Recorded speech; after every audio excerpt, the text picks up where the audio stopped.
Assalamualaikum warahmatullahi wabarakatuh. Halo semuanya, perkenalkan nama saya Naila Aifa Balkis, NIM 24050394038 dari Prodi Pendidikan Tata Boga kelas 2024C.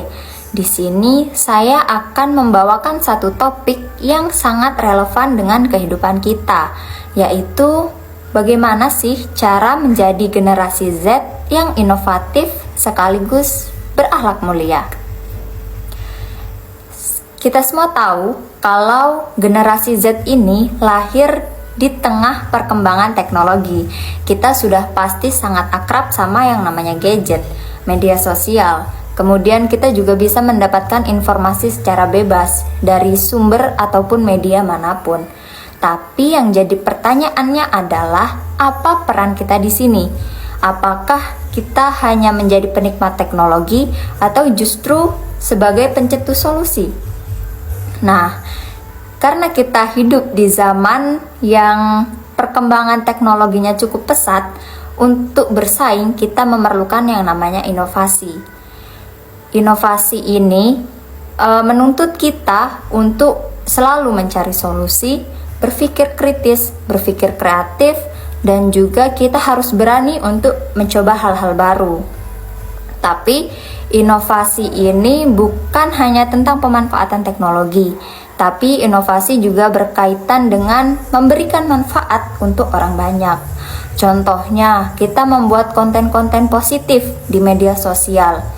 Kita membuat konten edukasi, kita mengemas secara apik bagaimana cara kita menjelaskan ilmu tersebut supaya audiens menangkap ilmu yang kita jelaskan secara maksimal, atau kita mengembangkan aplikasi untuk membantu masyarakat, untuk membantu UMKM, atau juga kita menciptakan gerakan sosial yang dimana gerakan sosial itu bisa saja berpotensi menjadi akar untuk pemecahan masalah yang ada pada saat ini. Tapi teman-teman, kecerdasan dan kreativitas itu belum cukup untuk merealisasikan semua ide-ide inovasi yang kita punya. Ada satu hal yang perlu kita miliki, yaitu akhlak yang mulia.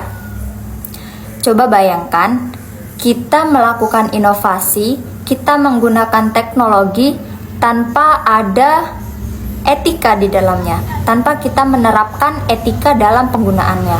Nah, hal ini bisa membahayakan diri kita sendiri dan membahayakan orang lain di sekitar kita.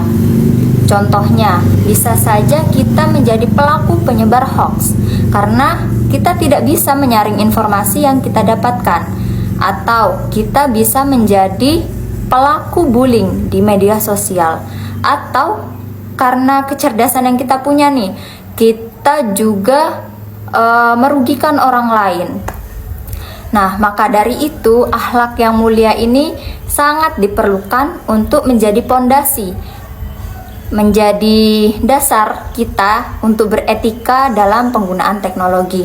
Nah, kemudian akhlak yang seperti apa sih yang kita perlukan? Nah, yang pertama ada kejujuran.